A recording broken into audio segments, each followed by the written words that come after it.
In Washington, Democratic and Republican lawmakers are locked in a struggle over how much money should be cut from our federal budget. Today, Republicans are knocking down reports of progress that came from the Vice President, Joe Biden. He announced that Democrats and Republicans have agreed upon a number on which to base our budget cuts. There's no agreement on numbers, and nothing will be agreed to until everything is agreed to. You'll remember that last month, the House passed a bill to cut more than $60 billion from the budget, but Senate Democrats have been offering about half as much, hence the holdup. And hours ago, things got more intense when a lot of the Tea Party types came in. At the age of 25, he found himself standing next to George Washington outside of Boston. It was then, when they had the artillery, the country began to be birthed. As we moved forward, and we had a victory there in Boston. Why? Why did Henry Knox step up?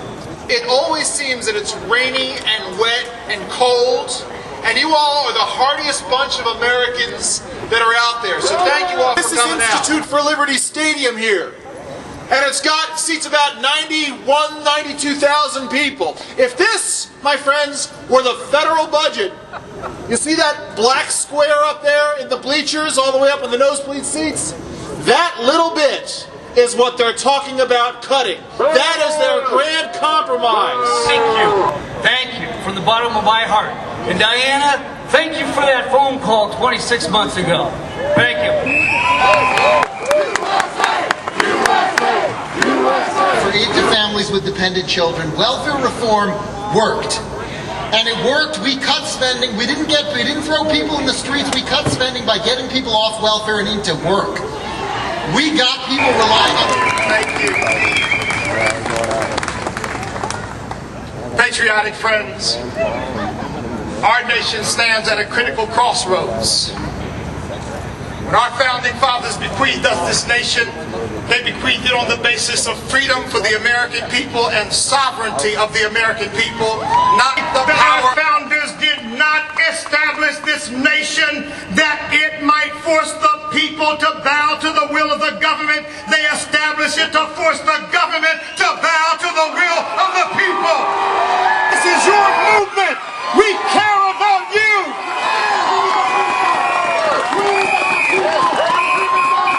It is time that we said to Barack Obama and Harry Reid and the forces that have dragged this nation into the muck and the mire of fiscal disaster, it is about time the government bowed to the will of the American people. Enough is enough.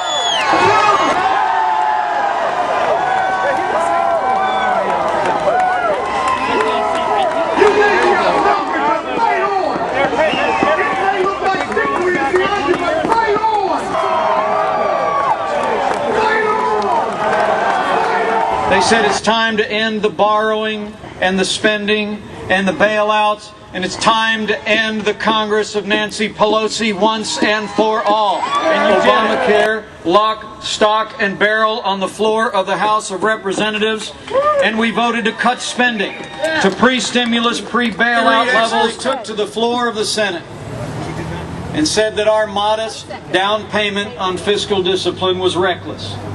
Institute in Nevada. You know, the truth is, they just don't get it. I learned a long time ago, things don't change here in Washington, D.C. until they have to. We've got to say to Harry Reid and liberals in the Senate, this far and no farther. We got to borrow a line from another Harry and say the debt stops here. It's wrong about a few things. Wrong about everything. Is that it? Wrong? You can always count on a Tea Partier to get it right. Yeah. Were they right? No. They were wrong. You're right. Then they promised that the health care law would create jobs and would bring down the price of your health insurance premium by $2,500. No, we've seen increases 20%, 40%, in some cases even higher. Well, 2 for 2, they're not doing real well. Then we were promised that this would be the most transparent Congress for the White House, that he would make energy prices necessarily skyrocket. Has he kept that promise? rising by $5 billion a day. And they worked for 3 weeks on trying to cut the deficit, and in those 3 weeks it goes higher than their cuts will ever reach. But they can't figure out how to cut the budget. And we are at 61 billion, prorated as 100 over the year, and they can't think of anything other than 30. Well, I have some suggestions for them. We give Kenya $714 million a year. We give Mozambique $450 million a year. Good grief. We give Namibia $409 million a year. Wow. We give 30 countries in the world more than $500 million a year. Foreign aid was at $20 billion in 2000. Now it is at $50 billion. So that would be a nice place to start, wouldn't it? Absolutely. Now shut down things that we want to zero fund anyway. And there's more than enough of that there. So you bet there's going to be a shutdown, but it's going to be a targeted shutdown at the agencies we want to get rid of and the programs we want to end. Now that's Act 1. That's unfolding right now. And I think we're going to win that act because I think the Democrats are scared to death. I hope so. And I have a message for any Republican that is thinking of wavering. It's spelled Primary. And it's not primary colors either. It's primary fights. Want that debt limit raised, you got to kill that program. Dead. Cancel it. Cancel the increase that Obama passed. Cancel that part of Obamacare. The courts will take care of the rest of us for us.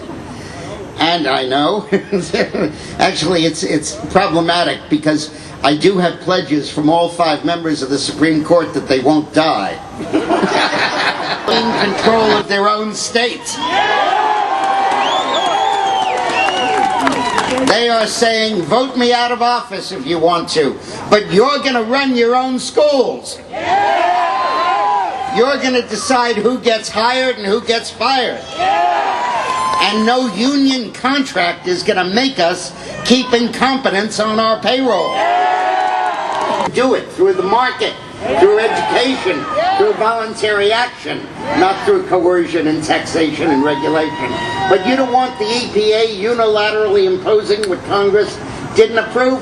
Close them down. Put that rider in their budget, and if they don't like it, we don't have an EPA. Believe me, nobody's going to cry.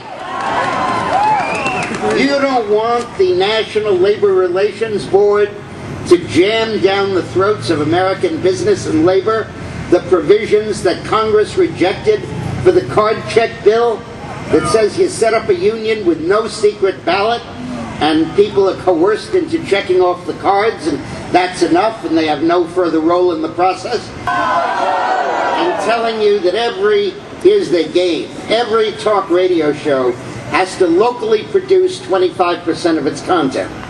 Now, Rush Limbaugh, Sean Hannity, those shows are cheap for a radio station to run. In fact, they don't pay for them. All they do is split the revenue from the ads that are run in it. They don't pay anything. They make money from it. But when you hire a local guy as a talk radio host, you got to pay him real money. And maybe he makes a profit, maybe he doesn't. So what they'll do is they'll close down all talk radio and just run top 40 music like they used to. You don't want the FCC to do that?